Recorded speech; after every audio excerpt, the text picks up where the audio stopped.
आपकी बात में काफी दम है, मजाक चुपचाप कभी नहीं लेना चाहिए। Shri Kapil Sibal. Thank you, Chairman, sir. I rise to oppose the bill and thank you for this opportunity to participate in this debate. मैं थोड़े संक्षेप में कुछ मुद्दे उठाना चाहता हूं, कोई विवादित बात नहीं करूंगा। समझ लीजिए कि मेरे पास कुछ संपत्ति है, मेरी प्रॉपर्टी है। मैं हिंदू हूं या मुसलमान हूं या ईसाई हूं या सिख हूं, मैं उसको चैरिटी में देना चाहता हूं, तो कौन उसको रोक सकता है? कोई नहीं रोक सकता। और इतिहास में तो ये बात आपके सामने रखना चाहता हूं कि there was a right of non Muslims also to make a waqf. और 1954 में और 1995 में जो प्रावधान लाया गया, उसमें यह लिखा गया कि केवल मुसलमानों को वक्फ बना सकते हैं, कोई और नहीं बना सकता, प्रॉपर्टी नहीं दे सकता। और 2013 में जो संशोधन लाया गया, ये जो रोक थी वे खत्म हो गई।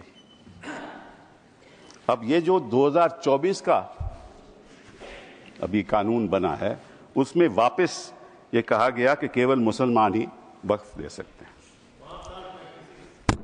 वो तो अलग बात है, मैं केवल छोटी सी बात रखना चाहता हूं।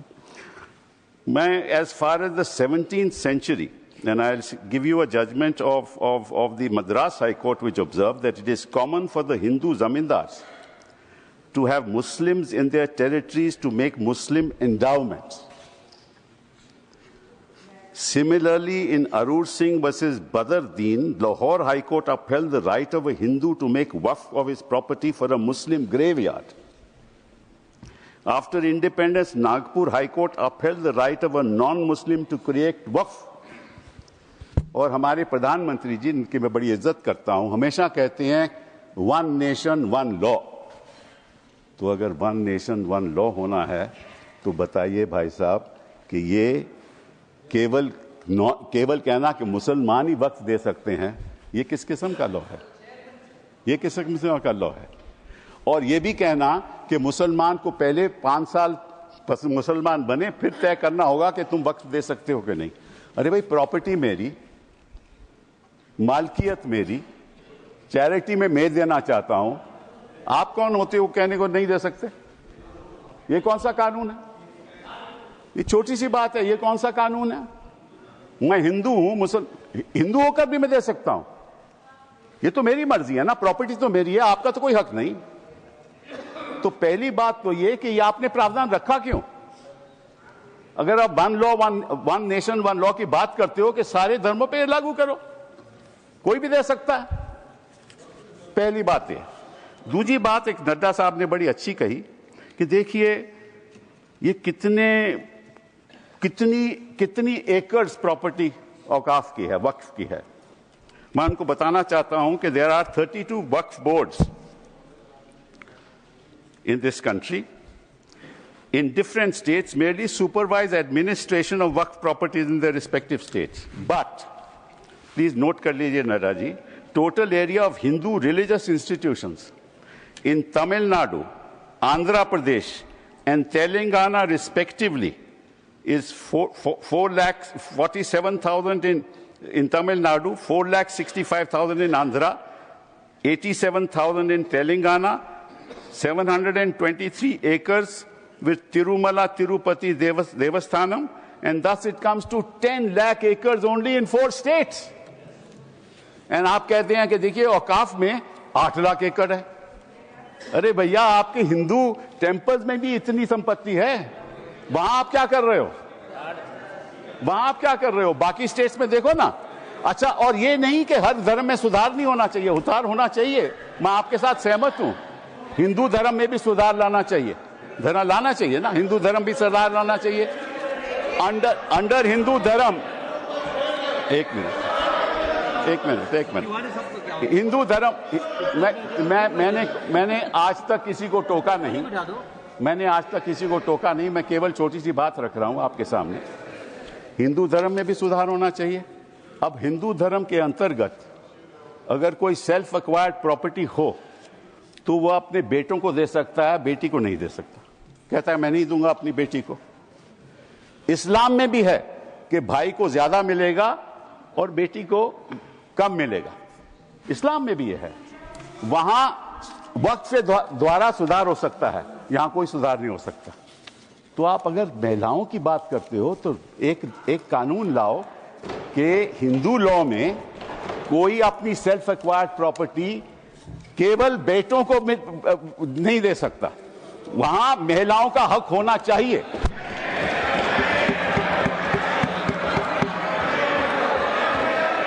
और आप हमें ये आश्वासन दो, you make a commitment in this house that you will bring a law which will protect the right of daughters when they want to give away their self acquired property.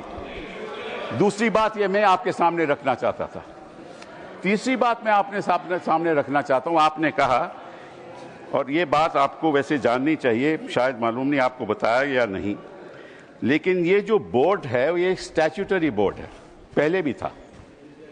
इसमें कोई नॉमिनेट नहीं होता था। मैं आपको बताता हूं क्या वो स्टैट्यूटरी बोर्ड था। Most nominees were of the government, पहले भी। MPs are there, judges of Supreme Court, High Court, civil servants were there. And the chief executive officer of the board is a civil servant. Government can give directives to the board and even supersede it. Tribunal members are nominated by the government. ये तो पहले स्थिति थी। तो अगर सरकारी यहां नियुक्ति थी तो गलत कौन काम कर रहा था? आपने उसको क्यों सुपरसीड किया? सब नॉमिनी क्यों आपने रखवा लिए?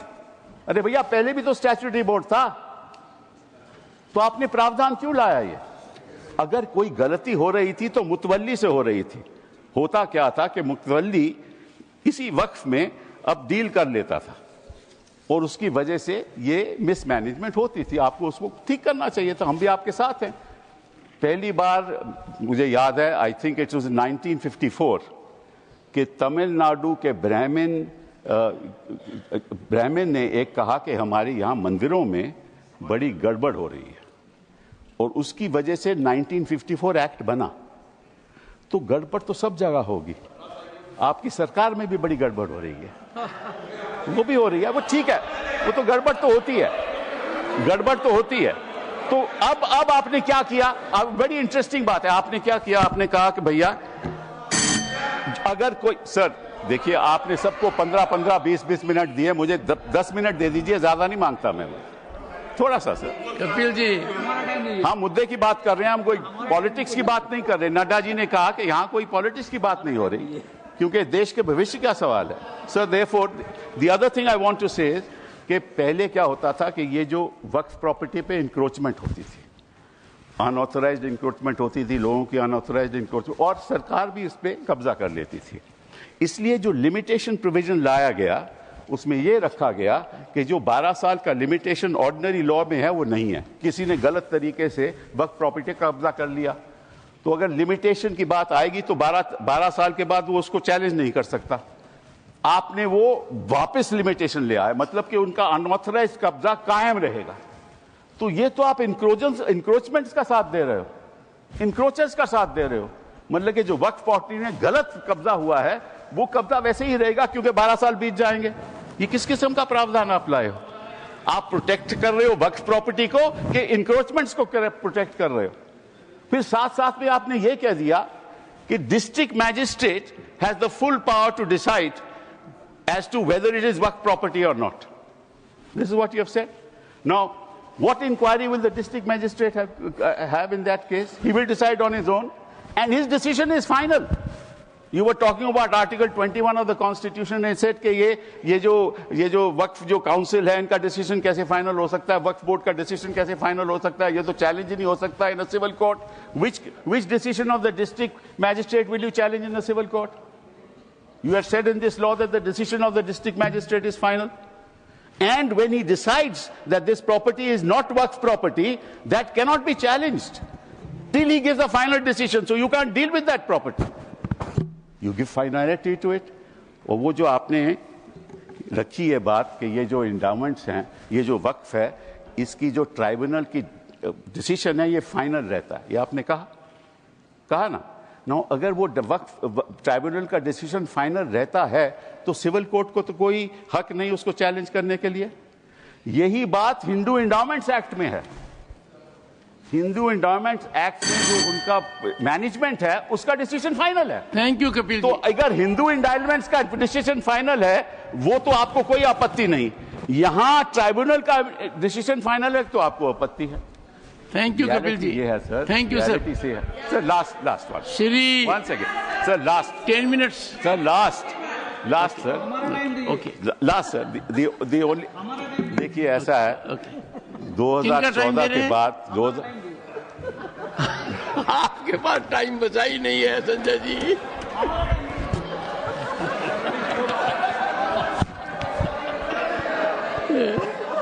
Kapil ji. Sir just give me a minute. Honourable members. Sir just one second Kapil ji. One second, sir. 1 second. What is the fact of the matter is the problem. 1 second, Kapil ji. The Honorable Parliamentary Affairs Minister. Sure. मैंने honourable chairman sir, पिछली बार भी कपिल सिब्बल जी जब यहाँ बोले थे तो मैंने कहा था कि सीनियर एमपी बैठ के हमारे साथ में डिबेट डिस्कशन में हिस्सा लेगा तो हम लोग अच्छा लगता है। लेकिन प्रॉब्लम क्या है कि वो कई बातें बोल करके सीधा चले जाते हैं, क्लैरिफिकेशन नहीं सुनते हैं। उनके बोलने से पहले 1-2 लोग बोलते हैं तो वो जरूर सुनते हैं, मगर उसके बाद वो कुछ ऐसा सवाल रख करके चले जाते हैं, फिर वो सुनने के लिए बैठते नहीं। तो रात को जब मैं जवाब दूंगा तो वो तो रहेंगे नहीं। तो इसका ऐसे परिस्थिति में मुझे क्या करना चाहिए सर, आप बताइए, क्योंकि ये तो बड़ा समस्या हो गया सर। कपिल जी एक मिनट, 1 सेकेंड सर, जैसे कि उन्होंने बड़ा, क्योंकि उससे सीनियर होने के नाते उसका सूझबूझ समझ, उसका इंटेलेक्ट को तो मैं चैलेंज नहीं कर सकता हूं, लेकिन जैसे कन्फ्यूजन बात करके चला गया। उन्होंने 4 स्टेट का रिलीजियस जो लैंड है उसको वक्फ का साथ में कंपेयर करके कन्फ्यूजन करके चला गया। वक्फ प्रॉपर्टी रिलीजियस प्रॉपर्टी नहीं होता है, वक्फ प्रॉपर्टी अलग है, वो सिविल है। यहां उन्होंने एग्जाम्पल गलत देके चला गया। फिर बोलता है कि मेरा जमीन मेरा प्रॉपर्टी है। आप कौन होता है कानून बनाने वाला? मैं इसलिए बोल रहा हूं कि वो चले जाएंगे वो सर। नहीं, डॉक्टर अभिषेक सिंह भी चले गए हैं। अभिषेक जी तो चले गए, अब मैं क्या करूं, रोक नहीं सकते सर। वापस आएंगे क्योंकि विप है, because of whip he will come वापस सर। तो जैसे कि सर मैं इसलिए बोल रहा हूं चेयरमैन सर, जैसे कि उन्होंने कहा कि जमीन मेरा है, तुम कौन होता है कानून बनाने वाला? तो जब कोई ट्रस्ट बनाता है तो ट्रस्ट को कौन चलाते हैं, उसका निगरानी कौन करता है? Charity commissioner. तो आप बोलेंगे कि मैं हिंदू हूं, मैं हिंदू एक ट्रस्टी हूं, तो चैरिटी कमिश्नर में तुम मुस्लिम नहीं आ सकते हो, क्रिश्चियन नहीं आ सकते। ऐसे हो सकता है कि इस देश में देश कानून से चलता है। आप बोलते हैं मेरा मर्जी होगा, इसका मतलब क्या एक मिनिस्ट्री मुसलमानों के लिए अलग मिनिस्ट्री बनाना है और हिंदुओं के लिए अलग मिनिस्ट्री डिपार्टमेंट खोलना है? आप कैसे बात करके जा रहे हैं इतना सीनियर होते हुए? आप इस तरह का देश में एक कानून सबके लिए चलेगा तो ये देश के लिए अच्छा होता है। मैं डिटेल में जवाब दे सकता हूं, मगर ये मेरा रिप्लाई का टाइम नहीं है। लेकिन आप चले जाएंगे, इसलिए मैंने कहा कि इस तरह का आप बात रख करके चले जाएंगे, बाद में आप रिप्लाई नहीं सुनेंगे, फिर अधूरा हो जाएगा। इसलिए मैं ये कह रहा हूँ। ऑनरेबल फाइनेंस मिनिस्टर पड़ेगा सर मुझे। I will come to you. मैं भी बीच में एक बार बोलूंगा। I will come to you honourable finance minister. Sir, I'm very sympathetic to Minority Affairs Minister, sir. Every time when finance-related matters also, I face this situation when I stand up to answer earnestly with all the questions being posed to me, concerned members are never there. So at least he had the courage to stand up and seek your permission to say. But there were 1 or 2 points on which I want to just give as much a clarification. As much as Minority Affairs Minister says, we are talking to a senior, very senior legal luminary. So I'll humbly submit my facts, if I heard him right, honorable member. In Tamil Nadu or in Andhra, and he also took the name of the Tirumala Tirupati Devasthanam. In all this, the HR and CE is with the government. Government appointed people monitor it, they execute it, they run it.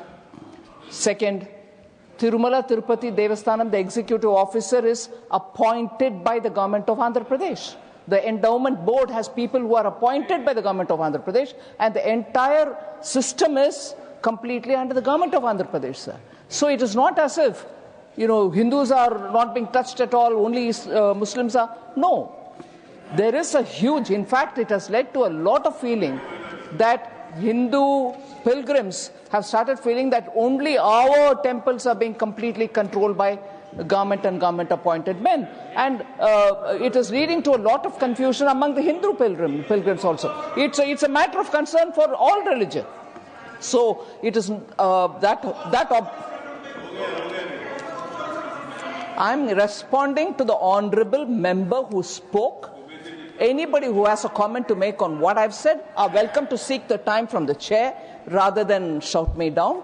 And therefore, when I put the facts before, because he did refer to the southern states, the Hindu temples, and also took the name of TTD, the fact is this, sir. Kapilji. Now, Kapilji. The finance minister, what I said was that, yes, you're right, the temples are being managed by the government. So is the Waqf. That is precisely what I said. The statutory appointees are all by government. That is exactly the point I was making. That is exactly the point that I was making. That if the statutory appointees were all of the government, why did you want to bring this amendment in 2024? That's the point. And to you, sir, your answer to you, you said that there are trusts. Yes, there are trusts. But under the Code of Civil Procedure, when there is a trust, the property belongs to the trust. But there's a difference between Awqaf and trust. Awqaf, the land once donated, belongs to God. Please round up. It doesn't belong to the trust. Kapilji, round up now. Sir, it belongs to God. You cannot sell it ever. A trust can sell property. Waqf property cannot be sold. And Waqf property can be donated for religious purposes. It can be donated for shelter homes. It can be donated. Allow me. Don't interrupt now. It can be given for schools. It can be given for schools. It can be given for graveyards. It can be given for the benefit of women, and once given, it can't be taken back, unlike trusts. Thank you. So therefore, there's a difference. Thank you, Governor. No, sir, one last thing. Only one. Okay. Because, sir, they are and I'll come to vote against you, not to worry. And I'll listen to you. Now, one last thing, sir. They say we have abolished Waqfs by user. That's what they have said. Now, so there's a Supreme Court judgment that they rely upon. That is the Babri Masjid judgment. Please note, the Honourable Minority Affairs Minister should note, paragraph 1134 of the Babri Masjid judgment, which says Waqf by user is an accepted mode of creating a Waqf. Thank you, sir. Thank you. Please honour the judgment that you extol the virtues of to the rest of the country. Honour that judgment. And it says Waqf by user is a matter of evidence. And in fact, Waqf by user is established pursuant to the board, that is the board, statutory board, sending out special people who are assessors as to whether, in fact, this is an actual Waqf or not. Thank you, Kapilji. And these are specialists. Thank you. He must know. He's the minister. He must know the facts before he makes a statement. Thank you. These are specialists. You have abolished the specialists. Shri, now the district management will decide, and what will happen? Kapilji, you have said, you made your point. No, but this is not fair, sir. This is not fair. Thank you. They interrupted without knowing what an actual Waqf is. Kapil, they have no knowledge of what a Waqf is. He is comparing it with a trust. Waqf is not a trust at all. Sir, just 1 second. Last. No. 1 minute. Kapilji. Only 1 minute, sir. Only, not more than 1 minute. No, Kapilji. Sir, 1 minute. Kapilji. 1 minute. 1 minute. Kapilji, you have diverted yourself. No, you diverted. Mike. No, Kapilji. It can't. No, your time. 1 minute, sir. 3 minutes. Sir, you have given extended to 10 minutes. You have given half an hour to other people when you were to give 10 minutes. Give me 1. 3 minutes. Problem. Shri Harish Biran, 7 minutes. Shri Harish Biran, please. Thank you. We have to proceed with the House. Thank you. Thank you. Thank you. Thank you. Shri Harish Biran. Yeah. Yes, Shri Harish, your time starts now. Thank you. Thank you, Chair. Thank you, Chairman, sir. वैसे मुझे आज कपिल जी आपने एक ही झटका दिया है, अभिषेक जी कई देकर चले गए। आपने एक कानूनी व्याख्या की कि सेल्फ एक्वायर्ड प्रॉपर्टी में बेटियों का भी होना चाहिए, विमेन का भी होना चाहिए। सेल्फ एक्वायर्ड प्रॉपर्टी किसी को भी दे सकते हो, यही देश का कानून है। बेटे को दो, बेटी को दो, दोनों को मत दो, किसी और को दो। Shri Harish Biran, your time start now.